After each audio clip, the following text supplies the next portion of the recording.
হলো ইমাম বুখারীর ফিকহ হলো যে যেহেতু আল্লাহ রসুল বলেছেন ইদা আম্মান আল ইমাম, ইমাম আমিন বললে তোমরা আমিন বলো, তাইলে ইমামকে জোরে আমিন বলতে হবে। এটা ফিকহুল ইমামিল বুখারী।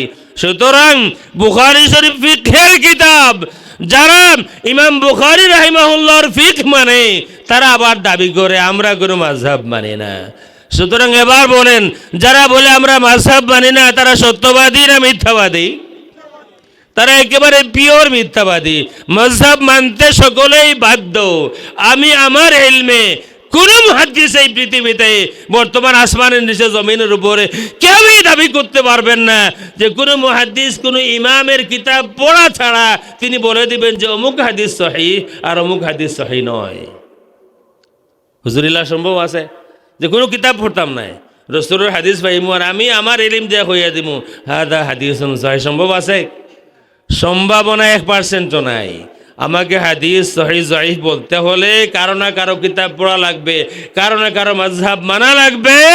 তাদের মাযহাব মানার পরে কোনো হাদিস ইমাম বুখারীর কাছে সহিহ নয়, মুসলিমের কাছে সহিহ। কোনো হাদিস ইমাম বুখারীর কাছেও সহিহ নয়, মুসলিমের কাছেও সহিহ নয়। ইমাম বুখারীর ছাত্র ইমাম তিরমিজির কাছে সহিহ। তিরমিজি বলতেছেন হাদা হাদিসুন সহিহ, বুখারী বলতেছেন এটা সহিহ নয়, তিরমিজি বলতেছেন, মুসলিম বলতেছেন সহিহ নয়। সুতরাং এটাও মাযহাব। সুতরাং যারা বলে আমরা কোনো মাযহাব মানি না এরা বর্তমান এই বিশ্বের সব থেকে বড় মিথ্যাবাদী। মাযহাব মানা ছাড়া হাদিস মানার কোনো সুযোগ নাই। আমি আরো লম্বা করে বলতে পারবো।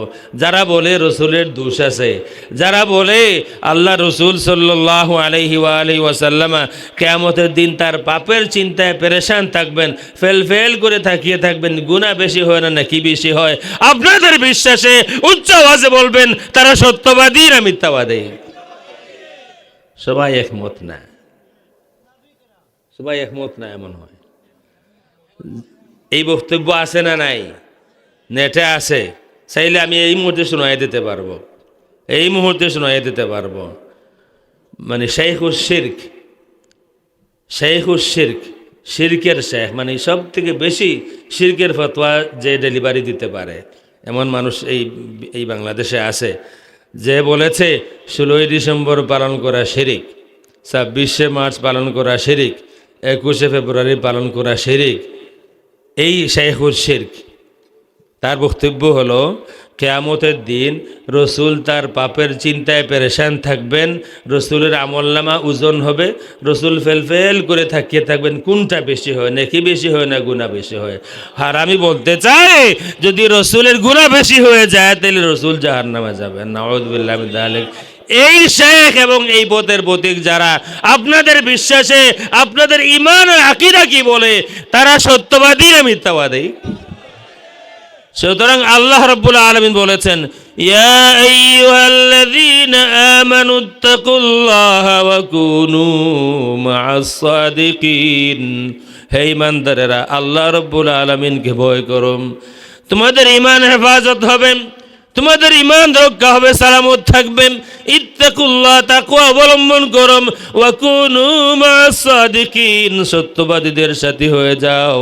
সুতরাং যদি আপনি মিথ্যাবাদীদের সাথী হয়ে আশা করেন আল্লাহ রাব্বুল আলামিন আপনাকে জান্নাত দেবেন, যদি মিথ্যাবাদীদের সাথী হয়ে আশা করেন রসুল আপনার শাফাআত করবেন, আপনি নিরাশ হবেন কাল কিয়ামতের ময়দানে।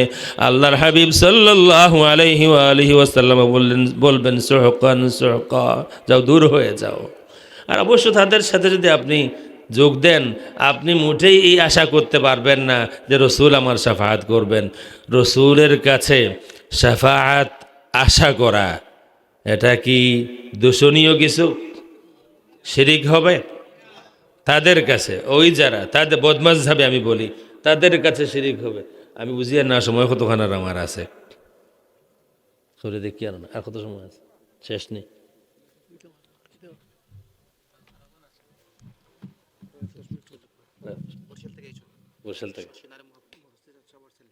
মাশাআল্লাহ, বরিশাল সার্সিনা থেকে এসেছেন, আমি শেষ করবো ইনশাআল্লাহ।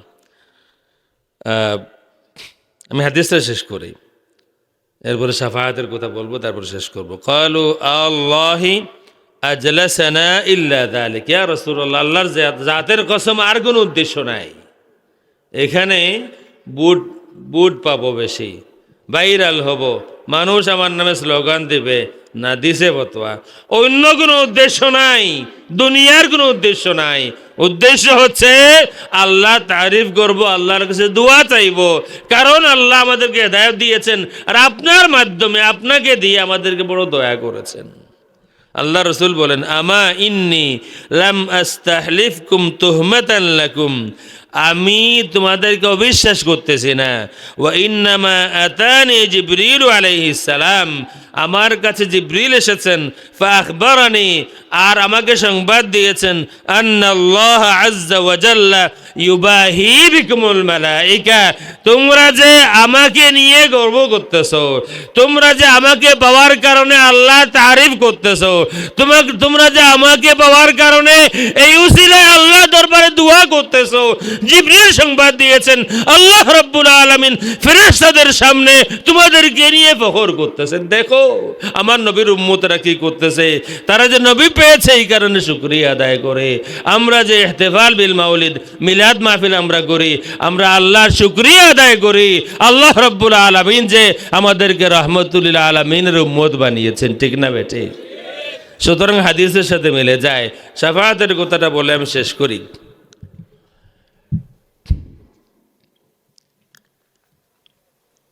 এটা বাদ, আয়াত নিয়েই পড়ে, ওয়াজাদাকা দাল্লান ফাহাদা, যারা রসুলের মধ্যে গুমরাহি আছে প্রমাণ করতে চায়, তারা আরও বলতে চায় রসুলের মধ্যে দোষ আছে।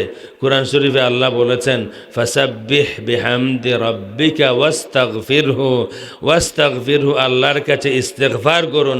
তাইলে নবীর যদি গুনাহ নাই, তাইলে আল্লাহকে মিথ্যা বললেন? দেখেন কি যুক্তি খাটায়।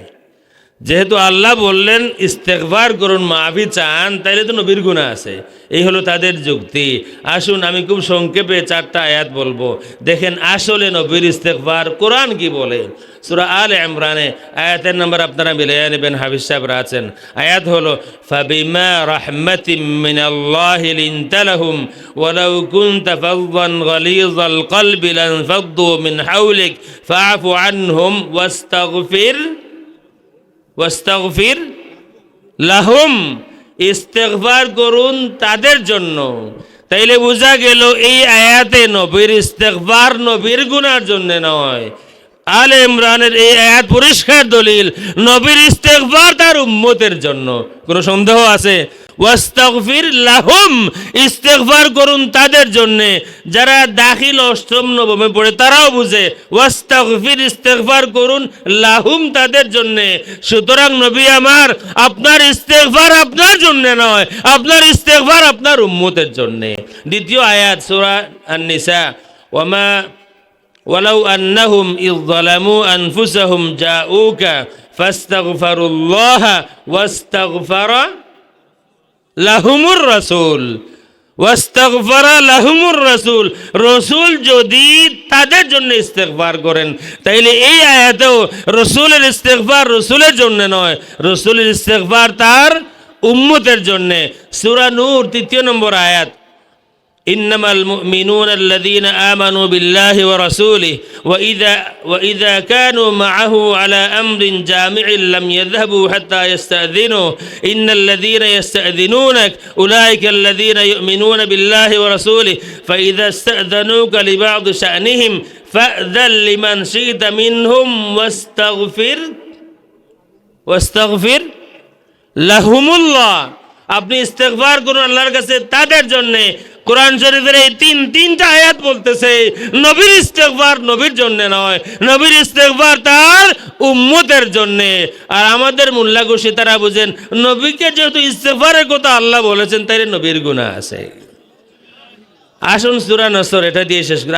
আরো আয়াত আছে, লিয়াগফির লাকাল্লাহু মা তাকাদ্দামা মিন যামবিকা ওয়া মা তাআখার। এই আয়াত হলো আল্লাহ রাব্বুল আলামিন যে তার হাবিবকে মাসুম বানিয়েছেন, বেগুনাহ বানিয়েছেন, গুনাহ নাই। এই আয়াতের মাধ্যমে আল্লাহ রাব্বুল আলামিন ঘোষণা দেন, হাবিব আমার, আপনার জিন্দেগিতে আগে পরে কোনো গুনাহ নাই। আর শেষ কথা আমি বলতেছি সূরা নসর, ওয়াস্তাগফিরহু, ওয়াস্তাগফিরহু এটা একমাত্র এই শব্দ দিয়েই সূরা না, প্রথম থেকে আসেন। ইযা জাআ নাসরুল্লাহি ওয়াল ফাতহ ওয়া রাআইতান নাসা ইয়াদখুলুনা ফি দীনিল্লাহি আফওয়াজা। ইযা হচ্ছে হরফে শর্ত, ইযা হচ্ছে হরফে শর্ত, কন্ডিশন দেওয়া হচ্ছে যদি এটা ঘটে, যদি এটা ঘটে তাইলে আপনি সেই কাজ করবেন। আমাদের আরবি ভাষায় এটা প্রচুর আছে।